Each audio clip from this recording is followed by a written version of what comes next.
नमस्कार। स्वागत है आपका। अभिनंदन स्वीकार करें जितेंद्र त्रिपाठी का।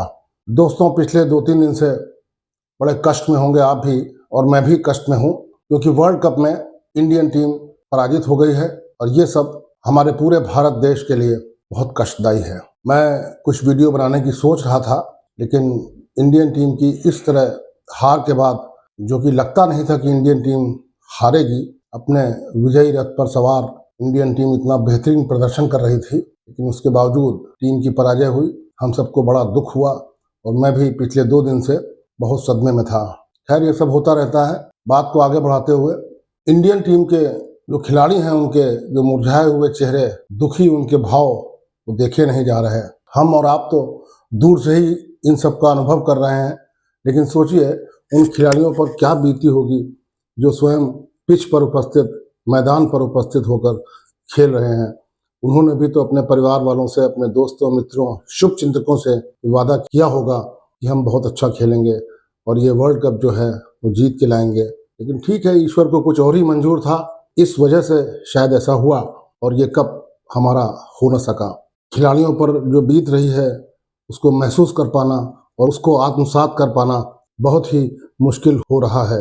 प्राइम मिनिस्टर ऑफ भारत ने भी अपनी भावनाएं व्यक्त करते हुए टीम इंडिया को शुभकामनाएं दी थी, और उसके बाद जब टीम इंडिया की पराजय उन्हीं के नाम के स्टेडियम, नरेंद्र मोदी स्टेडियम में हुई, तो मुझे लगता है हमारे प्रधानमंत्री भी काफ़ी दुखी हुए होंगे। वो ये सोचकर तो स्टेडियम में गए नहीं होंगे कि जो हुआ है वो उनको देखना पड़ेगा।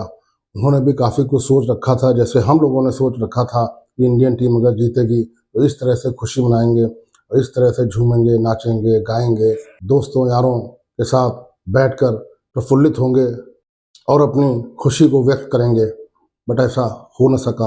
प्रधानमंत्री ने टीम इंडिया के समर्थन में पोस्ट किया है, उनका हौसला बढ़ाया है और ये भी लिखा है कि हम हर हाल में टीम इंडिया के साथ हैं, और मुझे लगता है ये उनका बहुत ही अच्छा संदेश है। और इसके बाद प्रधानमंत्री का हमारे दुखी खिलाड़ियों के ड्रेसिंग रूम में जाना, उनको हौसला देना, उनको सांत्वना देना, ये भी उनका एक अच्छा कदम था। इसमें मुझे लगता है कि कोई शक नहीं होना चाहिए किसी को भी।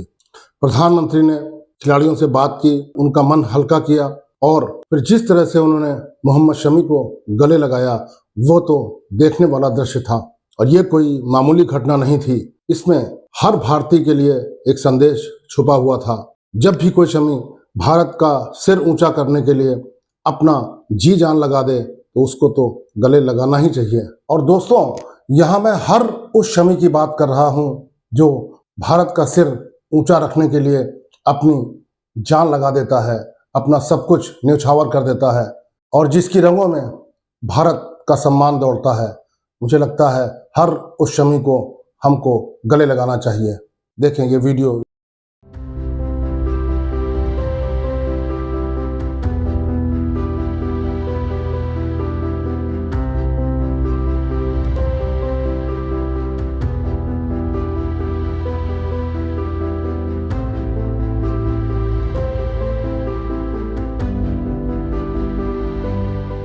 आप लोग पूरा 10-10 गेम जीत के आए हो, ये तो होता रहता है।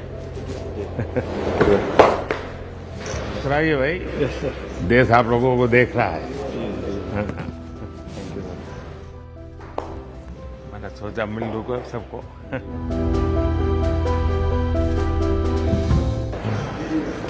होता है।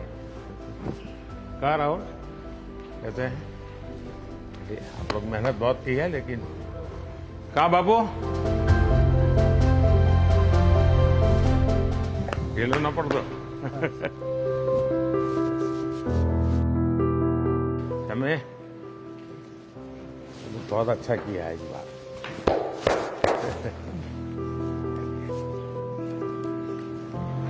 तो गुजराती बोलते हो इसने थोड़ा तर तो घर से। तो आप लोग बहुत अच्छी मेहनत की है।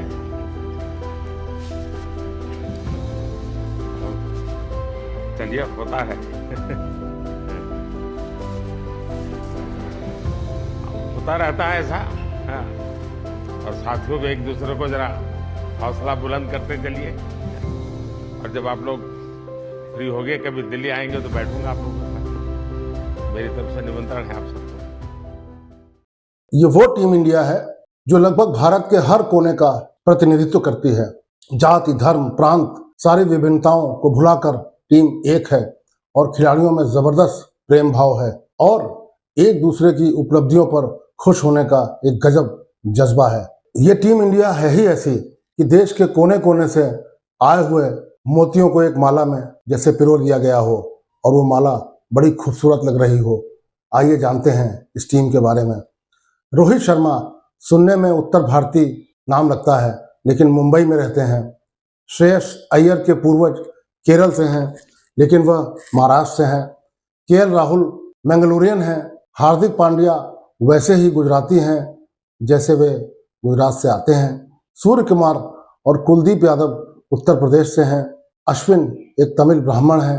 रविंद्र जडेजा और शार्दुल ठाकुर राजपूत हैं लेकिन अलग अलग राज्यों के लिए खेलते हैं। मोहम्मद सिराज तेलंगाना से आते हैं। प्रसिद्ध कृष्णा कर्नाटक से आते हैं। मोहम्मद शमी यूपी से आते हैं लेकिन पश्चिम बंगाल के लिए खेलते हैं। शुभमन गिल और विराट कोहली पंजाबी हैं। शुभमन गिल पंजाब के लिए खेलते हैं तो वहीं विराट कोहली दिल्ली के लिए खेलते हैं। जब कोई टीम जाति रूप से इतनी फैली हुई हो उसको कोई लेबल नहीं दिया जा सकता। सरशार सैलानी ने जैसे कहा है, चमन में इख्तिलाते रंगो बू से बात बनती है। हम ही हम हैं तो क्या हम हैं, तुम ही तुम हो तो क्या तुम हो, जो भी हैं हम सब मिलकर हैं और इसी को कहते हैं टीम इंडिया। लेकिन उस दिन टीम इंडिया की हार ने करोड़ों भारतीयों का दिल तोड़ा, दुखी किया, निराश किया।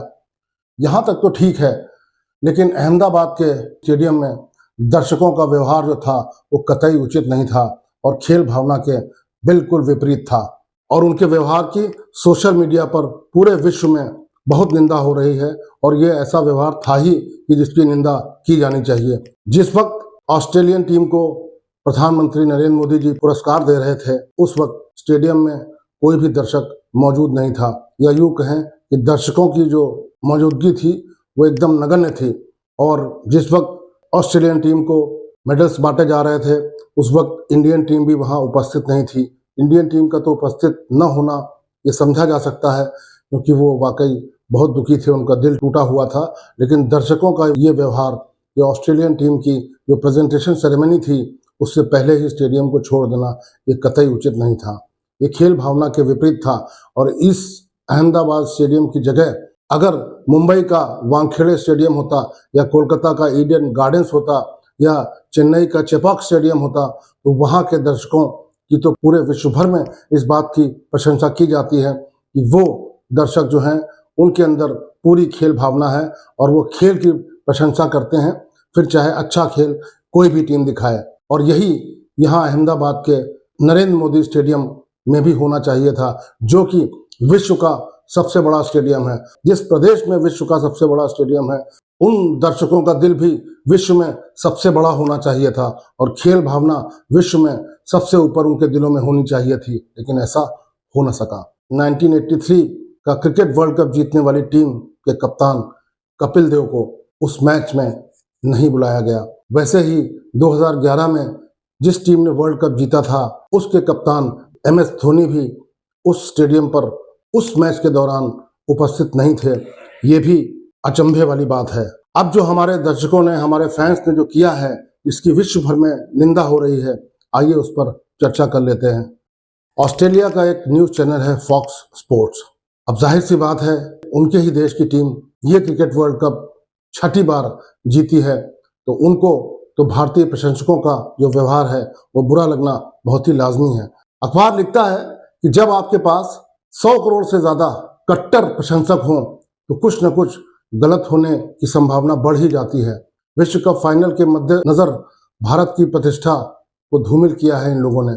ऑस्ट्रेलियाई क्रिकेटरों, विदेशी पत्रकारों और यहाँ तक कि न्यूजीलैंड के हरफनमौला खिलाड़ी जिमी नीशम की पत्नियों ने ऑस्ट्रेलियाई टीम की 6 विकेट की जीत के बाद खुद को सोशल मीडिया पर घृणित हमलों का निशाना पाया। ग्लेन मैक्सवेल की पत्नी विनी रमन, जो कि भारतीय मूल की हैं, ने शर्मनाक मैसेजेस जो उनको भेजे गए हैं उनकी बहुत निंदा की है। सोशल मीडिया पर उनको क्या क्या नहीं कहा गया, इतना शर्मनाक कि यहाँ पर बताना भी मुश्किल है।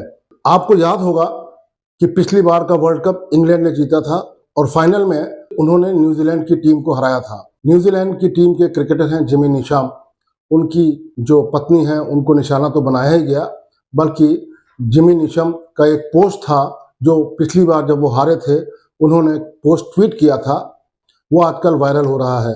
बहुत सारे दर्शकों ने जिमी नीशम को ऑस्ट्रेलियाई खिलाड़ी समझकर उनके ऊपर, उनके बच्चों के ऊपर, उनकी पत्नी के ऊपर बहुत ही भद्दे और घृणित कमेंट्स किए हैं।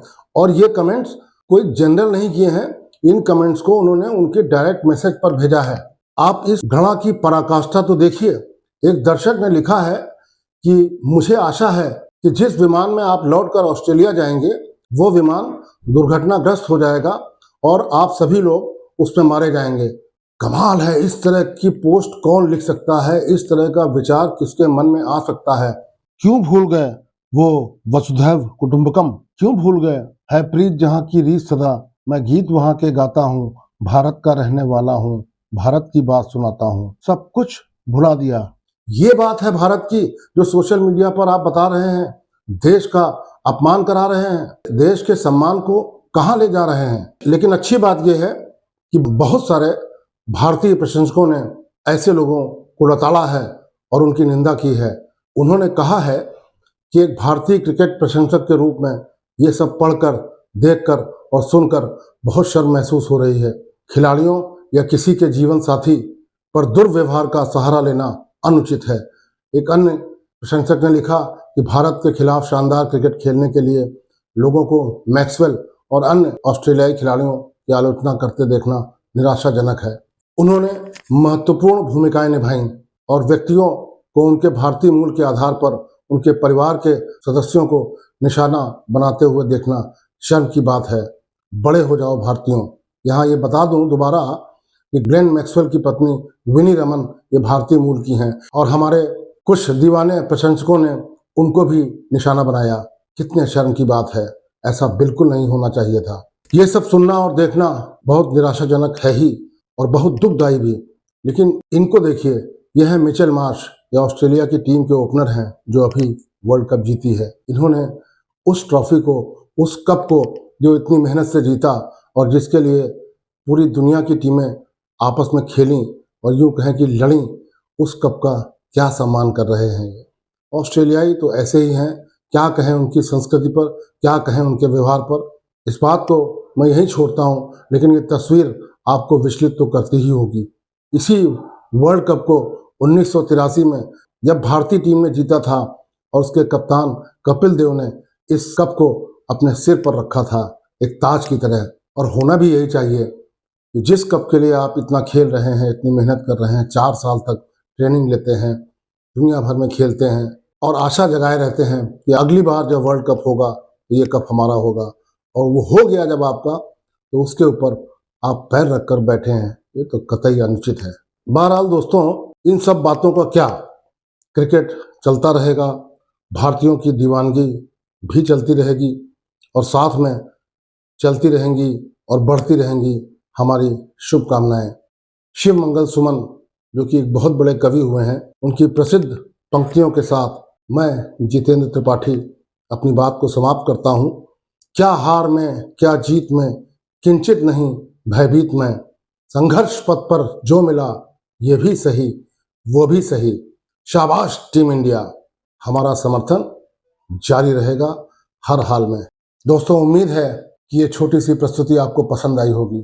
अगर इस प्रस्तुति ने कहीं भी आपके दिल को छुआ है तो कृपया मेरे चैनल को सब्सक्राइब करें, वीडियो को लाइक करें, शेयर करें और अपने बहुमूल्य कमेंट्स भी दें। नमस्कार।